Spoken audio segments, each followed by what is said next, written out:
Hello guys! Nandito pala ako ngayon sa school ni Jacob. Naghihintay ako sa kanya dito sa labas pero usually doon ako sa loob. Pero ngayon naisipan kong mag-video at mag-vlog. So kaya lumabas ako para hindi ako makaano sa ibang tao doon. May ibang din, mga magulang naghihintay doon sa loob. Kaya dito lang ako naghihintay at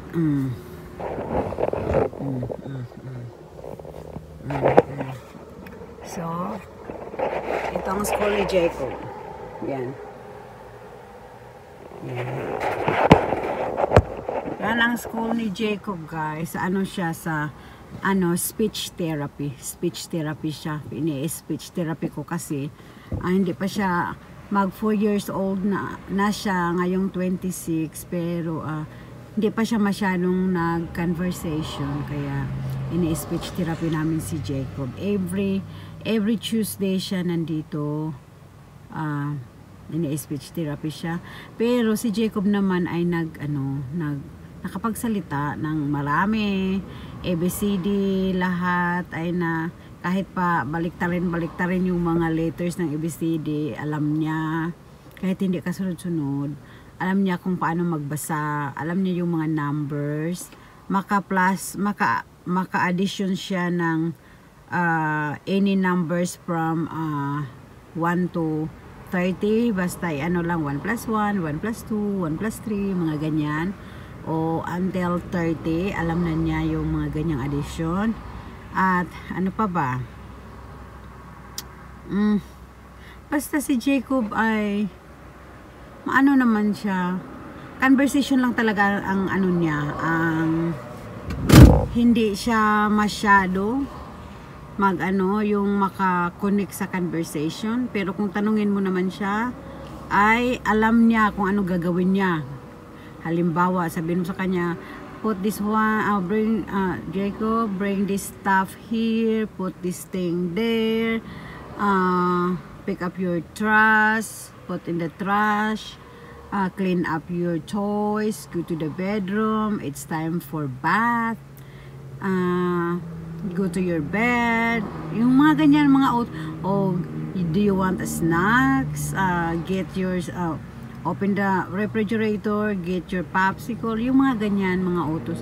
Naintindihan niya, pero yung conversation talaga, guys, ayaw niya. Halimbawa, magtatanong ka, how are you?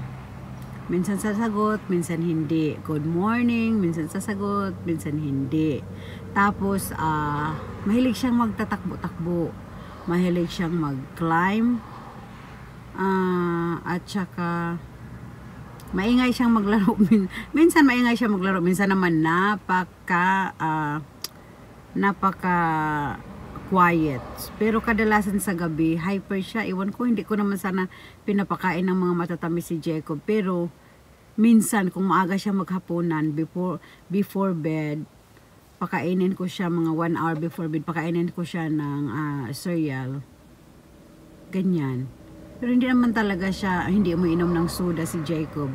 Juice, apple juice, ano pa ba? Apple juice, water, and orange juice. Yun lang ang iniinom niyang juice. Sa umaga lang din kadalasan. Pero siya, mag-popsicle talaga siya sa gabi or sa tanghali. Minsan twice a day siya mag-popsicle. Ano pa ba? Yan. Kaya naisipan sana namin na ipasok si Jacob ng school. Naghahanap kami ng school, pero napag-isip-isipan namin na i-continue na lang namin yung speech therapy niya dito, since malapit na naman ang pasukan. At saka nag-iisip rin kami na baka makauwi kami ng Pilipinas next month. So kaya hindi na lang muna namin siya ini-enroll ng class, kasi masasayang lang ang bayad. Kasi kung uuwi kami ng Pilipinas 1 month, na kami makabalik dito, May, June, July, August yata mag-o-open na ng klase, regular class. Hindi ko talaga kabisado kung anong year, kung anong month mag-o-open sila. Pero sabihin ko kay Richard na mag-inquire na siya ng school ngayon, habang mag-inquire siya ng school habang maaga pa, baka maklosan siya, maano naman kami, fully book. Kasi last minute kami naghahanap ng school na ano siya, na sarado na ano na ba, sa waiting list na huli, kaya hindi namin siya napapasok. Kasi ang priority dito ay 4 years old up yata sa mga school na public. Ayaw nga. Okay, si Richard okay naman ipasok si Jacob sa private, pero gusto ko i-public siya kasi bata pa naman si Jacob eh. Kasi yung last year, kung ipasok namin siya ng public, pre-K, ngayon 3 years old pa siya, ngayon 4 years old, babalik na naman siya, kaya masasayang lang siguro para sa akin. Alam niyo naman ako ay matipid.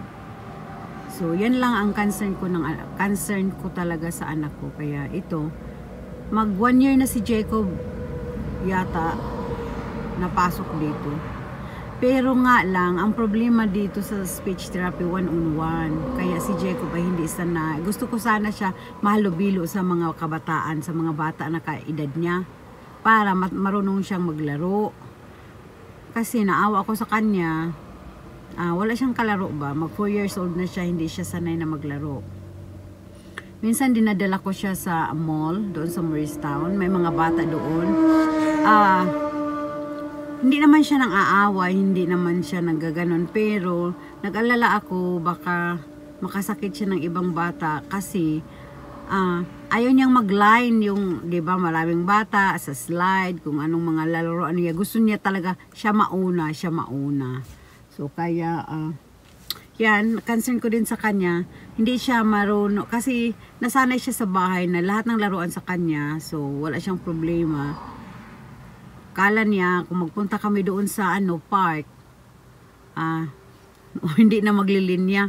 So, yan, kailangan siyang maano sa mga bata, ma-expose ba, para alam niya na, maghihintay, hindi porket nandyan na yung laruan sige lang siya. Kahit ang mga bata nandyan na nakaupo, ganito na sa slide na nakaupo, talagang uupo siya dito sa harap para siya mauna. Baka baka makasakit ng ibang bata or maapakan niya. Hindi naman siya naghihit sa mga bata. Ako pag pagalitan ko siya, lumalaban siya, kaya inaano ko talaga siya na pag lumalaban siya sa akin, inaanuhan ko talaga siya na hindi talaga yan tama. Pero sa ibang bata, hindi siya nagaganyan. Ang problema lang sa kanya, walang pasensya walang pasensya nga, hindi naghihintay. Gusto niya siya mauuna talaga. Kaya, yan lang ang ko guys, usapang Jacob tayo. So, tapos na tayo sa usapang Jacob. Habang naghihintay ako sa kanya, palabas na yun siya. 1 oras lang naman siya dito. Kaya hinihintay ko na lang kaysa uuwi pa ako, mag-drive ako ng kalahating oras. Pagkarating ko doon, mag-drive na naman ako pabalik na 1 oras, kalahating oras, yan lang. Ay. Kaya na pala, nagpunta lang ako sa tindahan yan.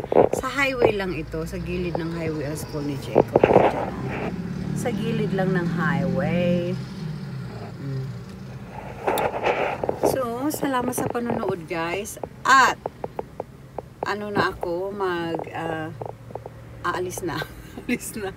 Patayin ko na yung aking video na dito sa sasakyan kasi baka si Jacob ay nire-release na nila. Tingnan ko doon sa loob. Bye! Thank you sa panonood.